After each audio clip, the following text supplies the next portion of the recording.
السلام علیکم۔ گزشتہ 24 گھنٹوں کے موسم پر نظر ڈالیں تو ملک کے مغربی، وسطی اور شمالی علاقوں میں آسمان پر بادلوں کا آنا جانا لگا رہا۔ شمالی خیبر پختونخوا، گلگت بلتستان، کشمیر اور شمالی پنجاب کے بعض علاقوں میں بوندا باندی اور ہلکی بارش کی اطلاعات موصول ہوئیں۔ اس کے علاوہ پہاڑوں پر برف باری بھی دیکھنے کو ملی۔ تازہ ترین موسمی صورتحال کے مطابق صبح کے وقت بھی ملک کے مختلف شمالی علاقوں میں گہرے، جبکہ وسطی علاقوں میں ہلکے بادل دیکھنے کو مل رہے تھے۔ دھند کی شدت میں کمی بنی ہوئی ہے۔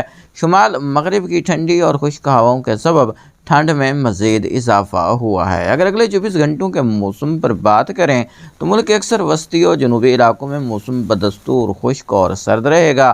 البتہ گلگت بلتستان، کشمیر اور شمالی خیبر پختونخوا کے بعض علاقوں میں بوندا باندی، ہلکی بارش کا امکان موجود ہے۔ ایک اور سلسلہ جو اس وقت ایران پر موجود ہے، جس کے اثرات کل 11 اور پرسوں 12 دسمبر سے کوئٹہ، چمن، زیارت یوب، قلعہ سیف اللہ، قلعہ عبداللہ، پشین، نوکنڈی، رالبندین، چاغی، تفتان، گوادر، تربت سمیت جنوب مغربی اور مغربی بلوچستان، پشاور، کوہاٹ، رنڈی کوتل، تورخم، پاڑا چنار، ٹانک، مردان، مالم جبہ، ناران، کاغان، سوات، کوہستان، شانگلہ، دیر بنیر سمیت خیبر پختونخوا، گلگت بلتستان اور مغربی کشمیر کے علاقوں میں بارش اور پہاڑوں پر برف باری کی صورت میں دیکھنے کو ملیں گے۔ طاقتور اور زبردست ملک گیر مغربی سلسلے جنوری کے دوسرے ہاف میں داخل ہو سکتے ہیں اور بارشوں کا سبب بن سکتے ہیں۔